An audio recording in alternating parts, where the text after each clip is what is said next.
Is this happening? It's going right now. Is this thing on? Caroline, are we actually live Okay. now? Are we live? We're Yes. here? Be live. Okay, wonderful. Second installment of the agency hot seat. Should be fun. I have a for those of you that are here already, and for those of you coming in, welcome. First of all, I have a new. I'll introduce myself again. My name is Ryan Watson. I am a partner at Upsourced Accounting. We provide outsourced accounting and CFO services for creative agencies. Once a month, we host the agency hot seat, where we take live questions from the audience. Burning things in your mind could be operations, could be sales, could be right down the middle finance, and we give you our perspective on the 100+ different examples we see and work with live every day. So that's what we're going to do today. I'm joined by a new guest, Caroline, one of our Upsource team members. Caroline, say hi, introduce yourself. Hi, everybody. My name is Caroline. I'm the marketing coordinator here at Upsource, and I'm going to play a little bit of MC for you guys today.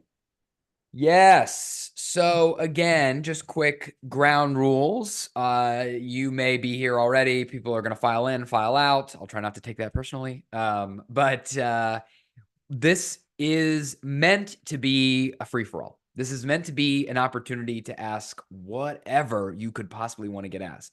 Feel free to come in and observe. Certainly, there's plenty to be gained from sitting quietly and listening to the questions of other people be answered, but not nearly as much to be gained as if you had your own question. So do not be shy. Caroline, how should people ask their questions? Drop it into the YouTube comments. What are we doing? Yeah, go ahead and drop your questions over into the chat on YouTube, and we'll be sure to address them as soon as we see them. Okay. All right, Caroline. So we're here. We're ready. Do we have any questions to answer to start things off? Yes, so this one came from an off source, just kind of like, hey, I can't make it, but I've got this question. So we have built up debt on our credit card and line of credit. If we can Okay. increase our line of credit, should we use that to pay down the credit card balance? What are the pros and cons of this? I'll also drop these questions in the chat so you can read these if you're watching in a different time. Yeah, so this is a relatively common scenario that we deal with, which is agencies who have maybe gotten themselves into loss-making, periods of time, and they've drawn on debt, whether it's traditional debt from a bank or maybe less conventional AR lines of credit that have high interest rates, credit cards, whatever. So I think the first thing I will say relative to debt in general, and this doesn't really answer the question, but I feel like I need to add this preamble, which is I think working capital lines of credit are, that's kind of we recommend every one of our client get a working capital line of credit from a traditional financial institution. And we are very supportive of these for the purpose of solving timing gaps, right? Agencies are these choppy businesses because most of our agencies are project-based businesses, which means, they collect cash up front and maybe deliver service later. And so cash flow can be very choppy. And sometimes there are months where you got work to do and people to pay, but you don't have any cash coming in. And to smooth out that timing to get you from March to April when you have another big check coming, often we rely on working capital lines of credit. What we don't suggest is if we have a business that is fundamentally upside down, right? We just do not have enough work for the costs we have, primarily people, and we don't have any line of sight to the cost that we have, primarily people. We really don't recommend using debt to fund losses with no clear line of sight to eventual profit, right? That's a situation that should be solved with something else. Because the reality is, even though these are like limited liability kinds of things, most business owners have to personally guarantee these. And we really don't want to see people, declare bankruptcy over, making perhaps overly optimistic financial choices. Okay, but back to the question at hand, which was, well, I have credit card debt and I have access to a line of credit. Should I use one to pay off the other?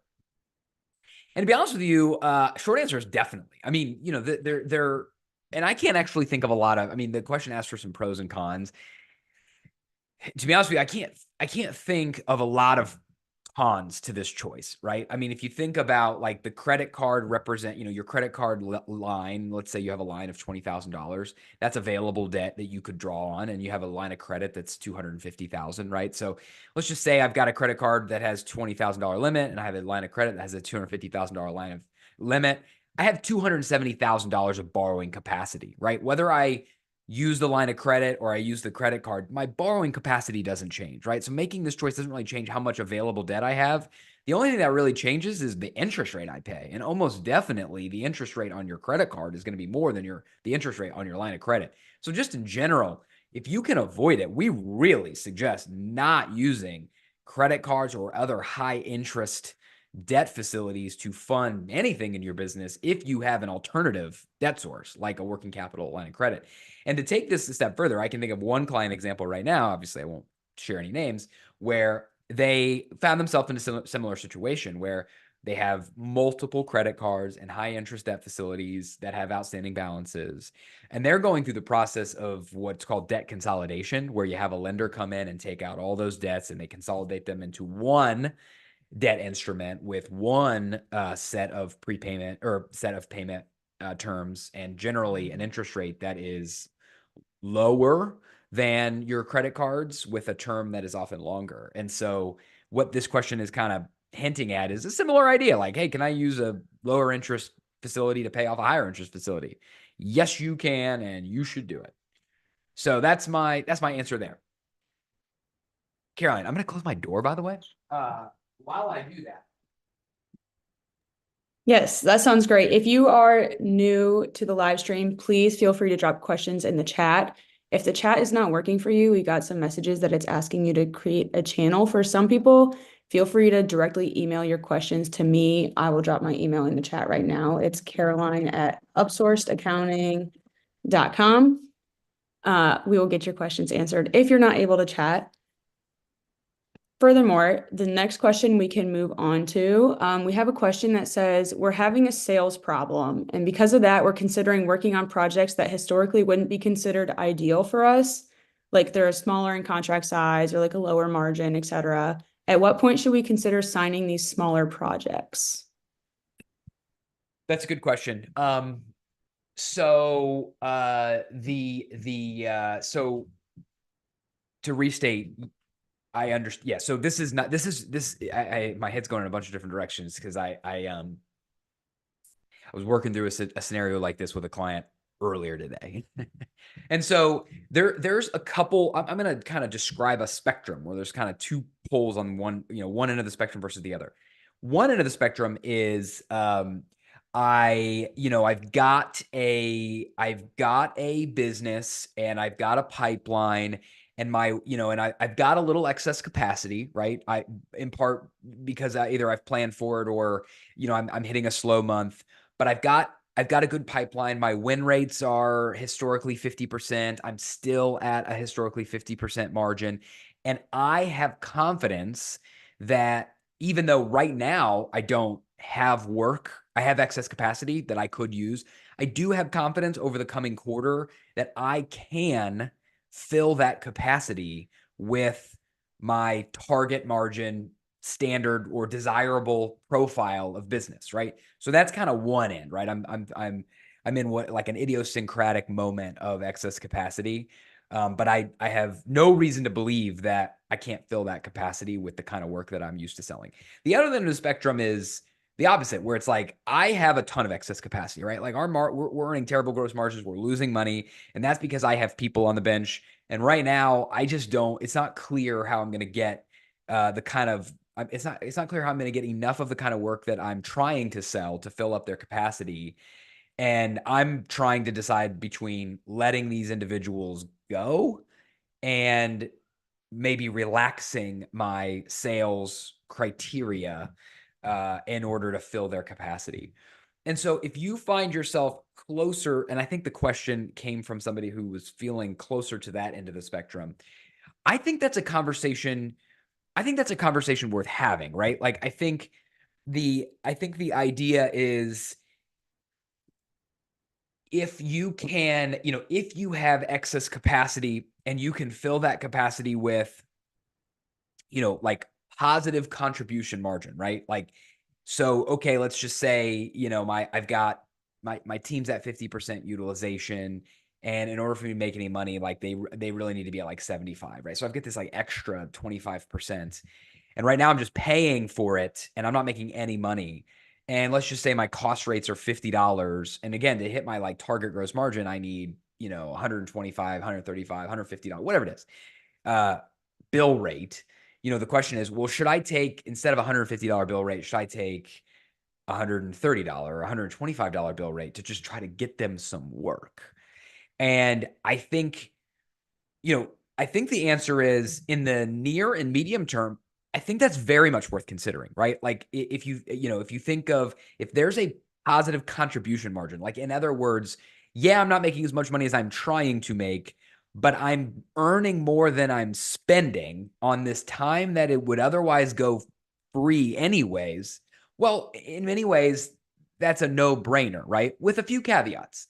The caveats include, I don't think I don't think there's a lot to this strategy this is a near to slightly medium term strategy, right? Like, over time, if this becomes the whole thing that you do, it's just going to drag the margin down to the point where you can't make any money, right? Like, this is a bridge strategy where I have excess capacity. I don't have any work for it, but my primary goal, my belief, my hypothesis is that I still can eventually find and sell the kind of high margin work that is required for me to build a business worth having. But I need to buy myself some time, then filling it with this positive contribution margin, like, bill rates more than cost rate, in a sort of bridge, near term, temporary capacity. I think totally makes sense. I think, again, the other things to consider are, make sure that you're clear about the scope of those, right? So that, sometimes these kind of hairy deals that have low upside on the surface ultimately result in like downside, right? Like, if the scope blows and what was a thin margin is now a negative margin, okay, well, that's not a great situation.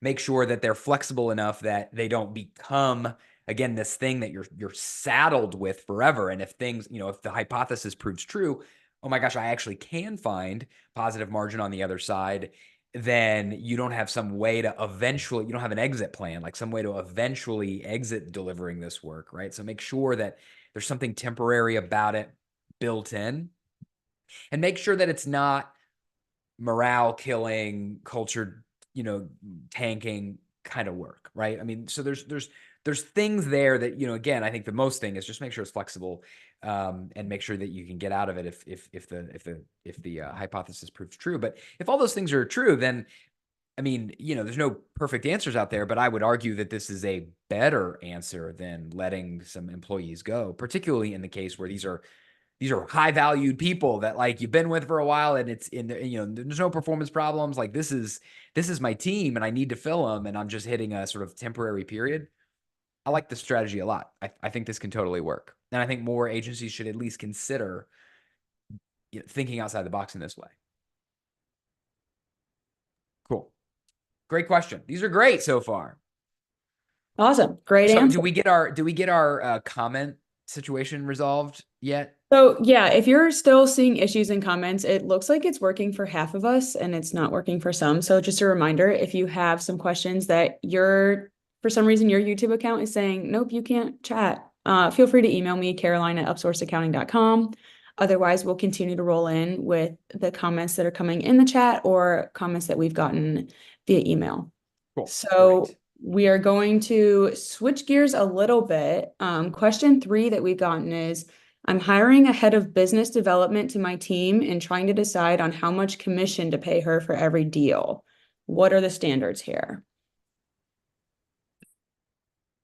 I think it's a really good question. So let me answer this question, with a bit of and for some people, this is going to be really elementary. You've heard this, you know this, you don't need to hear it again. But for some of you, this will be new. So let's just talk about how salespeople are compensated, like how compensation structures are meant to be created. So the way this, first of all, generally speaking, a salesperson or a business development person is going to be paid a combination of a base salary and commission, right? And generally speaking, that commission is meant to incentivize whatever behavior you're trying to get them to do, right? So in some agencies, you want a business development person whose exclusive job is to hunt new logos, right? Their job is to bring you new business and not to retain existing business, not to upsell existing customers. In other businesses, you might have them play a dual role, right? Where they're hunting and they're also farming, right? That you want them to bring new logos, but you want them to land and expand existing logos. And so the first question is, okay, what am I trying to incentivize? And do not treat this question lightly. I mean, I can think of one example where we were talking about the incentive compensation plan for a person. We're getting into the conversation about, okay, well, let's talk, just forget about the numbers for a second. Like, what's this person's primary job? Oh, well, we have a heavy amount of retention work each year, but what we really need them to do is bring us new business. It's all about new logos. Oh, okay, cool. So how do you compensate them? Oh, well, they get a percent here, but a smaller percent they get a percent for new logos. They also get a percent for existing logos. It's smaller, but they're still kind of involved or whatever, even though that's not the primary thing we want them to do. They're still touching that or whatever. And then we pull up the math and we see, oh my gosh, well, this individual is making a ton of money, and almost all of the money, even though the percentage is smaller, almost all of their commission is actually coming from existing logo retention and not from new logo creation, right? So we ended up unintentionally incentivizing the wrong behavior. And this person is not feeling the sort of pressure to go generate new logos, which is why they exist in the first place, because they're making all their money from just retention. So again, make absolute certain that you know what you want this person to do and how you want to incentivize them. And so generally speaking, that looks like a quota, right? It looks like, okay, here's what success looks like. If you do a great job, or if you meet your expectations, then that will look like this, right? And again, this could look like new business bookings of $1 million. It could look like new ARR. It could look like a combination of new business bookings and existing logo retention, whatever, right? Like, so develop the target, the quota, okay? And then, so the first thing is, what does success look like quantitatively? Quantitatively. And generally, it's a quota. The next question is, okay, for this individual, what would a market-based compensation look like if they are successful? If this person generated $1 million in new business, what would they make, right? What would they make? Is this and again, that is really, I mean, I've run sales teams and I've been in organizations where success looks like generating $25 million of new business.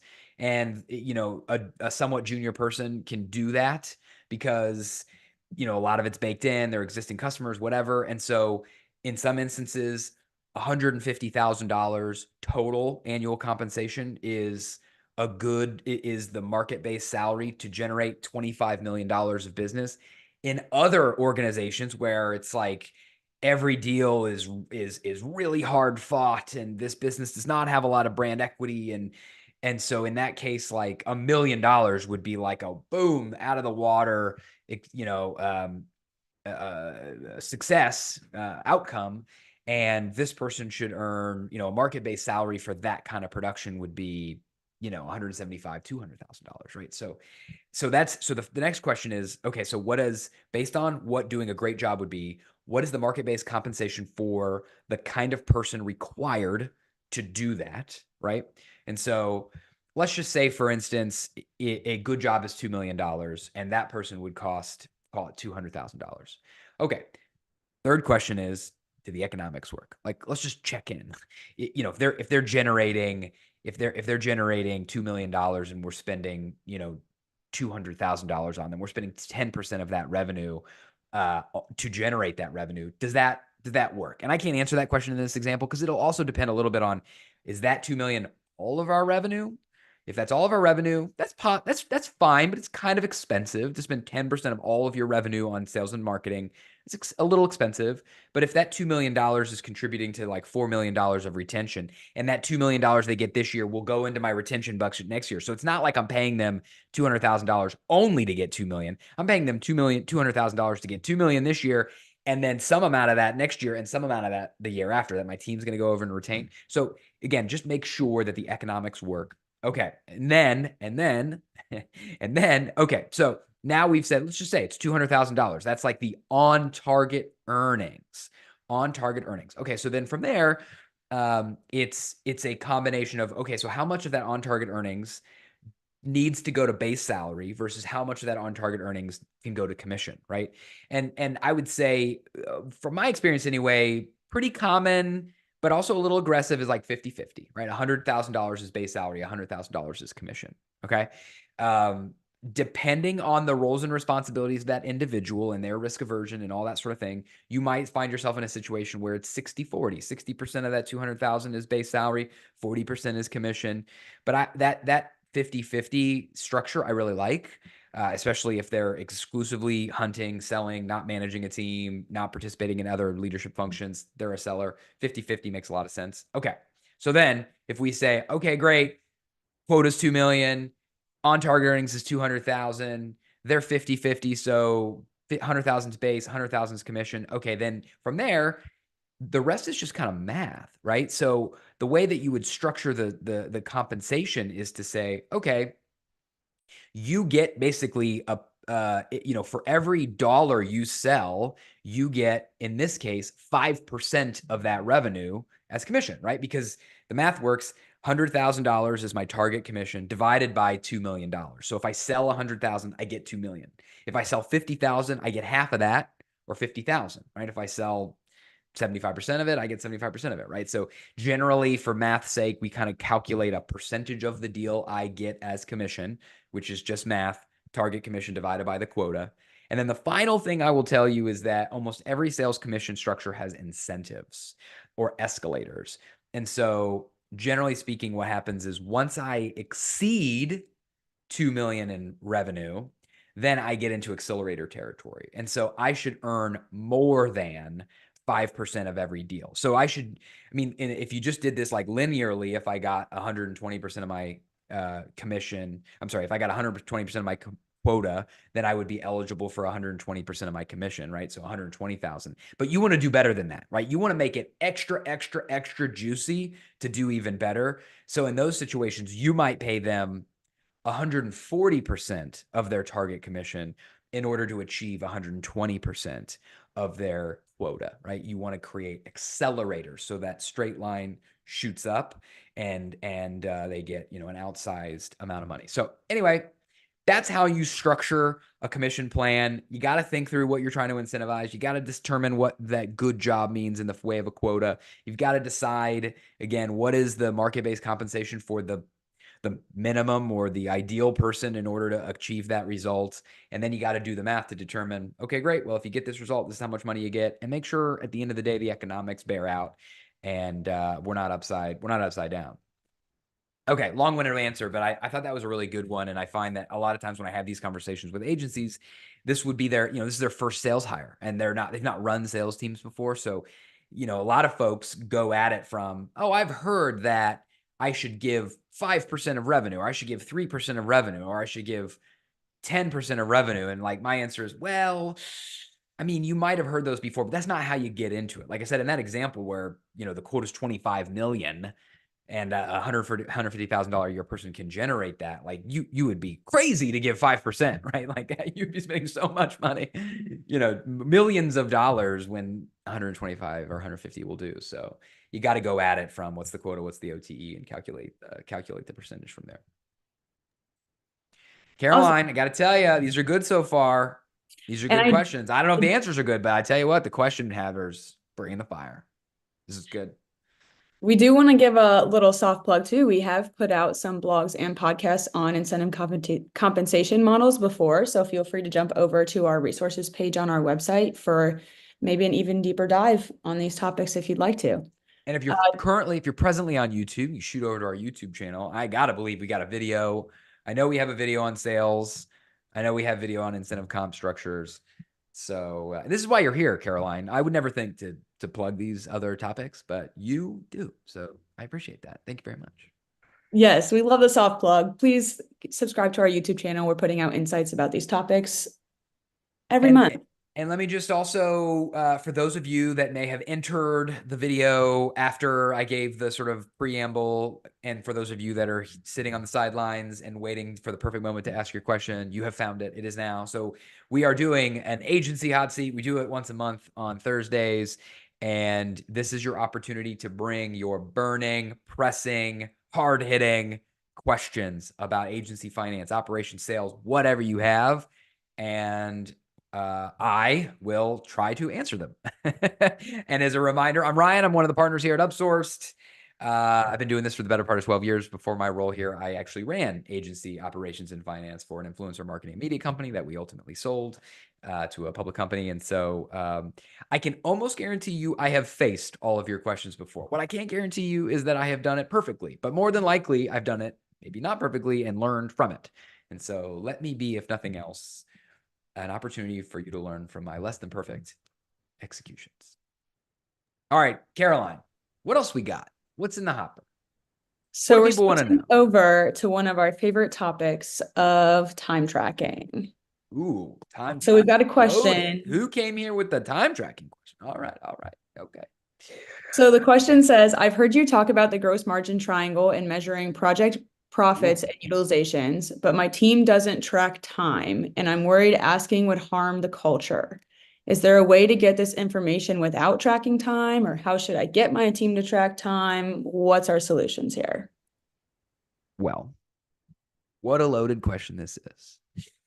Couple things I'll say. First of all, I'm kind of joking, so I'll take a little bit of a hardline stance here, and then I'll come back off of it. So my sort of first hardline stance is I reject the premise. I reject the premise that tracking time would harm culture. We work with over 100 marketing agencies. I don't know what the number is. Caroline, you might know, but it's like 107.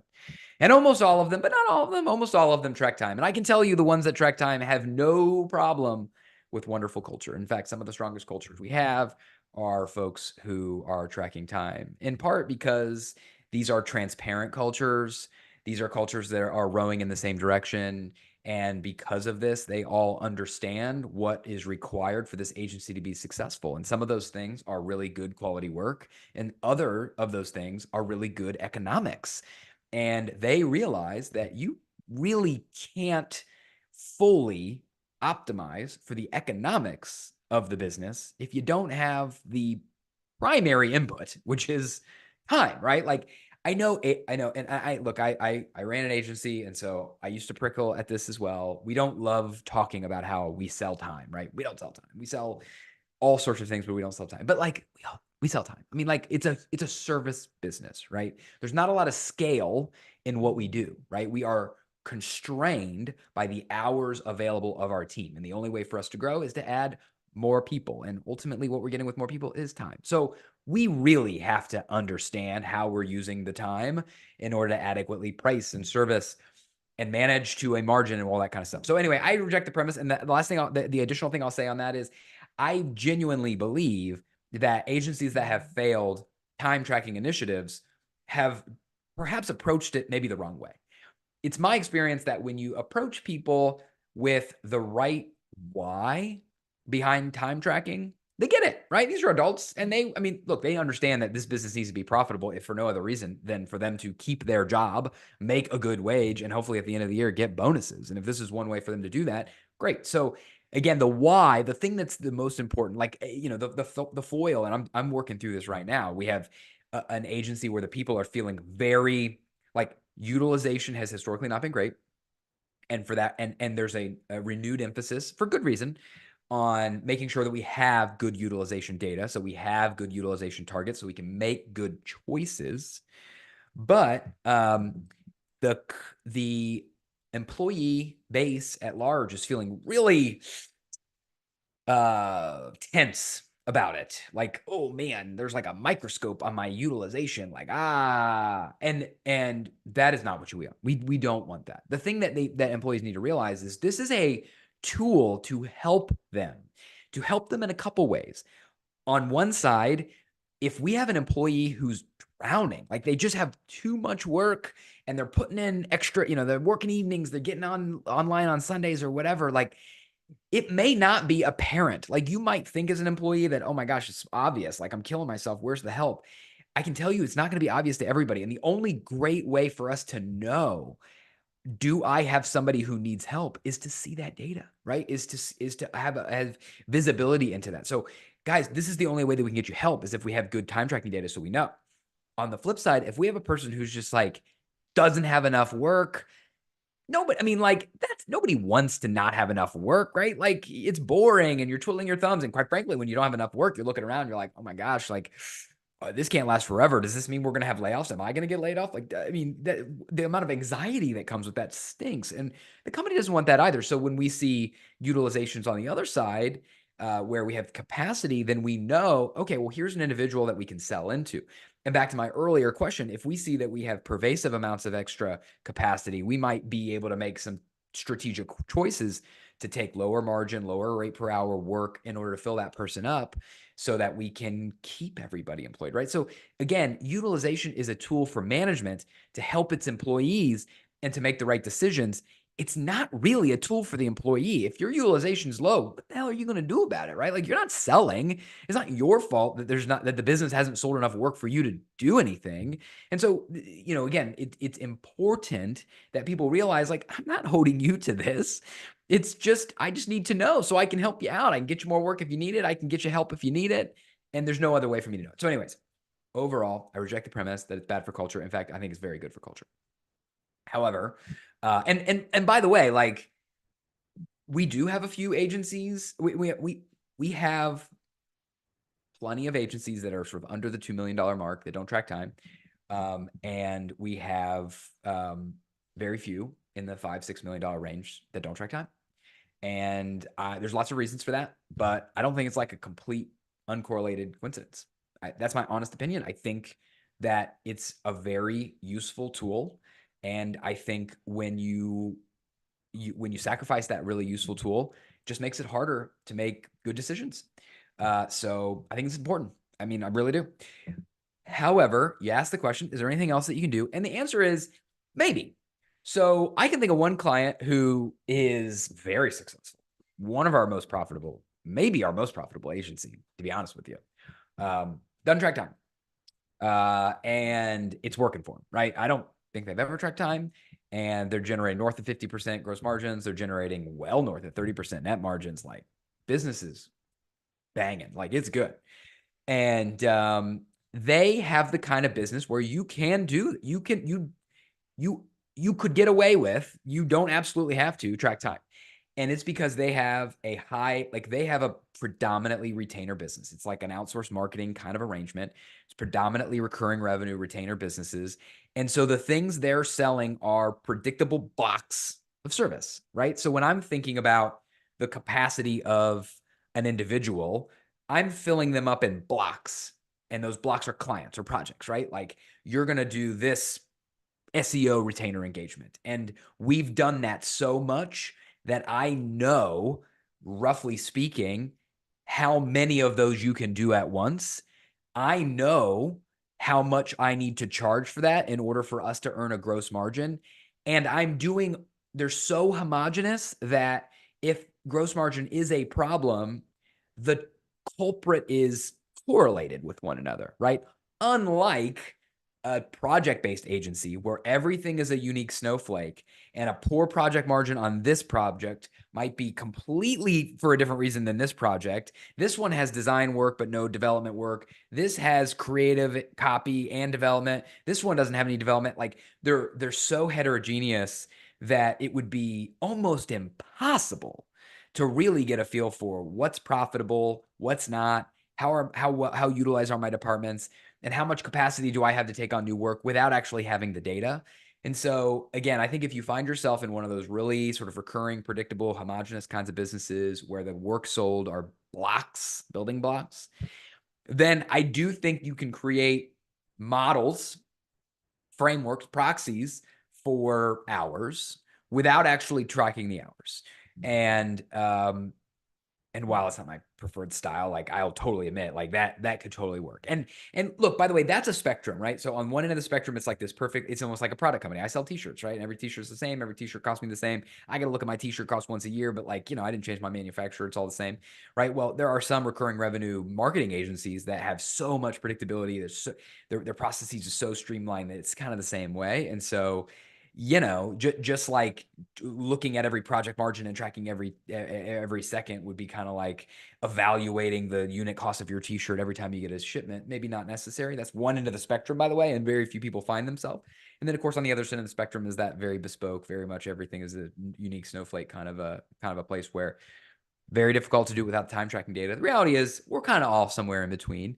And the further you are over here, the more you can get away with and the more you can try to use number of clients, weeks versus hours, whatever, proxies, proxies for capacity to determine an estimate of how utilized or how much capacity you have, and to use anecdotes to try to direct you to. I mean, obviously we can tell what the gross margin is as a whole. The real question is like, well, if my gross margin isn't any good, then why? Right? Like that's really where this comes down to. And kind of, I guess the last thing I'll say before I shut up is the question started from the margin triangle, right? This individual has heard some videos or watched some videos that we've seen before. And the way that we approach advisory is or at least the way we approach advisory for gross margin is we say, okay, let's look at gross margin, right? Like, and by the way, for those of you who don't know, gross margin is revenue less cost of goods sold. And cost of goods sold is, in a service business, predominantly service wages, but all other costs that associated with servicing the revenue, right?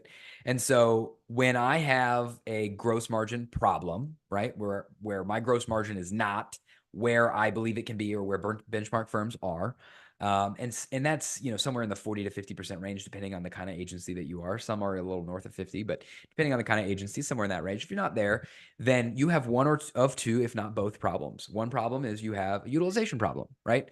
Utilization is I've got a bunch of people, I'm paying their wages, I'm paying 100% of their wages. Their job is to do service. I'm just don't have enough work for them to do, right? They're only doing work 25% of the time, and 75% of the time, 75% of their wages are just going out the window for nothing, right? Like they're not doing the thing I'm paying them to do. So that's one problem. The other problem is project margins. In other words, they're doing work, right? My team's got work to do. It's just I'm not making enough money on those projects relative to the cost rate of the people doing the projects for me to actually earn a margin, right? And so it could be one or both of those problems. If I wanted to calculate these things, so if I have a gross margin problem, I want to know, okay, is it a utilization problem? Is it a project margin problem? Is it both? Utilization is a hard thing to calculate if I don't have hours tracked. Like if I don't know what people were doing, then it's hard for me to know how much of their time was devoted to service versus how much of their time was devoted to not service. And if I don't have the hours, it's hard for me to know when they were doing service, how much money did I make on that, right? Because I know how much the revenue was, but I don't know the cost because the cost is their time times their cost rate. But again, if you find yourself further over to this spectrum, you may be able to come up with estimates or proxies for those things, right? You may be able to say, well, look, this person, I know because I've been doing it for a long time and they're all homogenous building blocks. A person can have 7 or let's say 8 projects at a time, and my average person has 6 projects at a time. Okay, well, I'm 3/4 of the way to my target utilization. Okay, I have some excess capacity there. So you could use some proxies to kind of get yourself there. And on the project margin side, again, if these are all homogenous, then anecdotes might direct you to, like, so for instance, if I said, I don't have a utilization problem, clearly, I have a gross margin problem. I definitely don't have a utilization problem. Everybody's busy. I know that. Well, then clearly I do have a project margin problem. And so then I have to figure out, well, where are those and to what degree do I have it? But if they're all homogenous projects, you might be able to use anecdotes. Okay, well, we're having conversations. They're all supposed to go the same way, and these two are not going that way. And here's what happened. Okay, you could do that. But again, way harder than if you just had hours. So anyway, great question. Very long-winded answer, full of opinions, some of which charged. Don't sue me, but it's how I feel. If you don't track time, that's okay. We can still work with you. We can still help you. We do it all the time. You will have to endure me every quarter saying, we should probably think about it. I don't know. We open to it. But a lot of ways to skin a cat, even some that aren't perfect. They're still acceptable. But that's my opinion. That's what I think. Caroline, do you think they covered it? Do you think we got it fully surrounded. I got to believe Yeah, I feel somewhere like in that stream of conscious, we landed the plane. Got to believe. I think we're landed. Yeah, I feel Okay. like it's a very well-rounded. You're Very saying comprehensive. long-winded, but I think the audience would much rather you, fully explain your answers and just be like, oh, you just have to do this, right? Well, there's nobody else up here. So if it's not me talking, I don't know who is. So it might as well. You know what I mean? It's just me. It's the agency hot seat. It's not the agency hot bench. It's not a whole group. It's just one. Hot seat, Maybe but no wings. that's right. Well, not this week, anyways. We've got some plans maybe to add some folks. Um, So we do have one more question we want to hit from our okay. email. And again, just a reminder to you guys, if you do have questions that we haven't hit on yet, please feel free to drop them in the chat. Some of you are communicating that you're having chat issues. Feel free to email me those questions, caroline@upsourcedaccounting.com, and we'll be sure to address them. Kicking off with our next email question, which I'll drop in the chat shortly as well.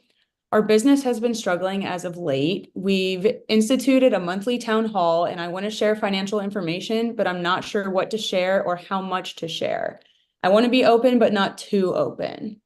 So, what do we have to say about that, Ryan? How open should you be with your team? What's going on?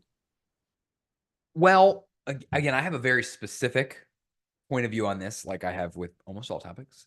And that point of view is I think as long as you don't plan to go into the town hall meeting and pull up like gusto and start walking through individual pay stubs and letting everybody know what everybody else makes, I don't think that you're likely to be too transparent. That's my point of view. I think this is a very common concern. We have conversations about this all the time.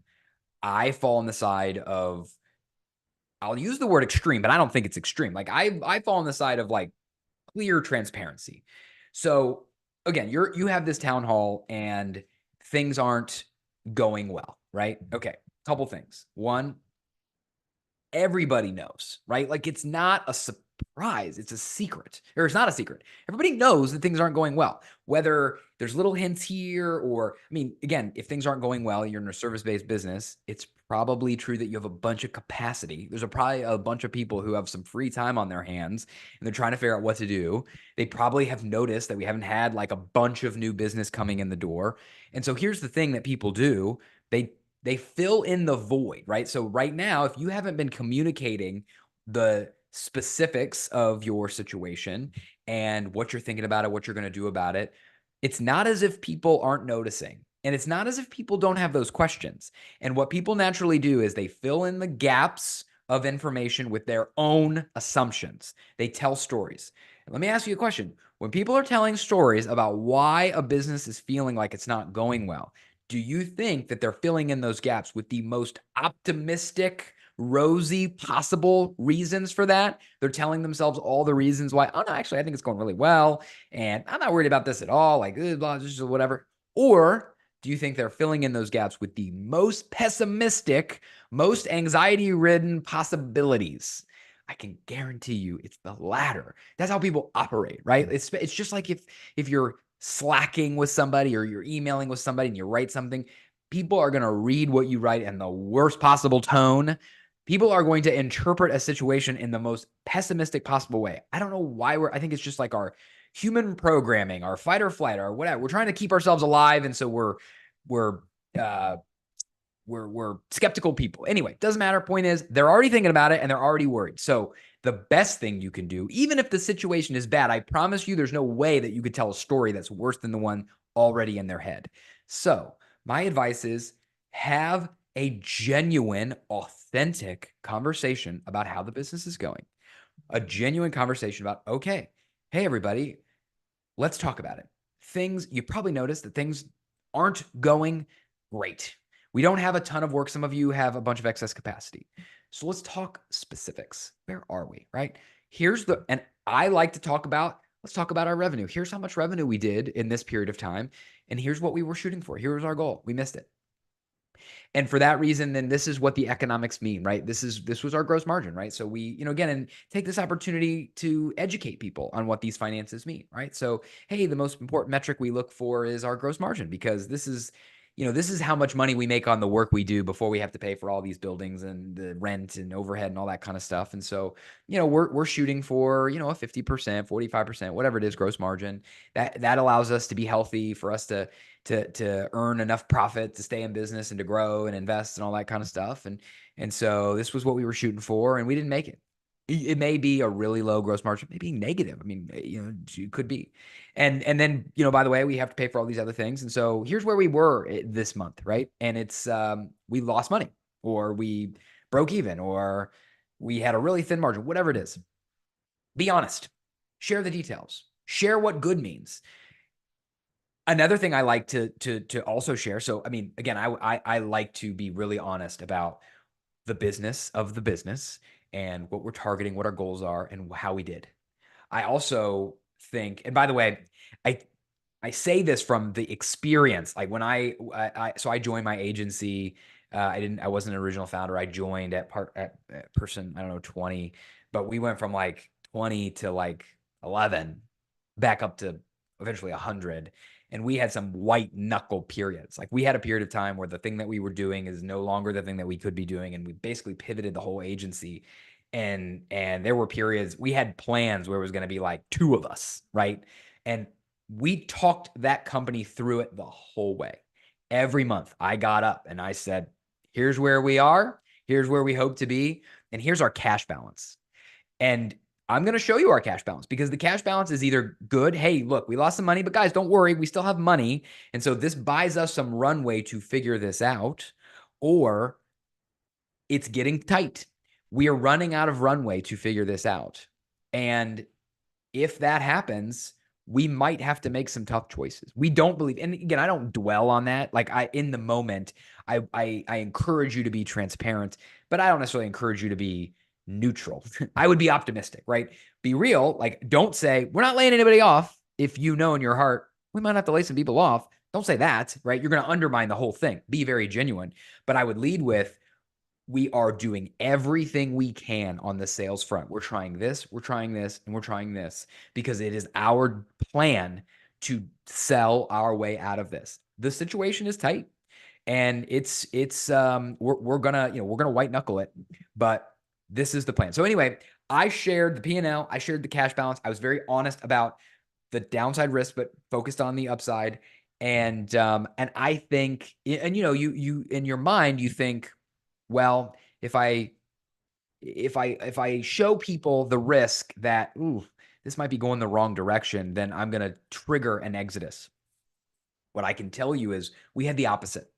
We had a number of people come up to us and say, I'm going down with this ship if that's what this happens. Like I'm here, I'm committed. I just want you to know I'm in it. And if you can use me in some way to make sure this works, use me in some way. I mean, that was it. Like we didn't have a single person leave out of fear. And we had a half a dozen out of a dozen come up and just say, I hear you. I appreciate you being honest. I'm not going anywhere. And I think that's the kind, I mean, no guarantees, but if you're genuine and you're open and you're just like, look, I'm here for you and I'm doing everything I can for you and we're going to do this together. And here's the honest truth. I think you're going to get that loyalty. And so for that reason, my absolute recommendation is to be transparent, be honest, be genuine, tell them the story, treat them like adults, because they know it anyway. They're not stupid. They notice it, and they're telling stories worse than the one that you're about to tell them. So let them off the hook and be honest. Okay, cool. You messaged me. We got one more. We got another question. We got one more. Yes. All right, Thank you guys. bonus. Again, I apologize. I will definitely be looking into settings. I'm not sure why chat is not working That's all for right. all of Hey, you, flying but thank you plane. for reaching out to me in an Yes. email. So this question is, we have a client that is asking for rounds and rounds and rounds of revisions. How do you recommend reining in clients who are asking for too many revisions on a package project? What language would you recommend we include in our proposals to keep this from happening in the future? That's a great question.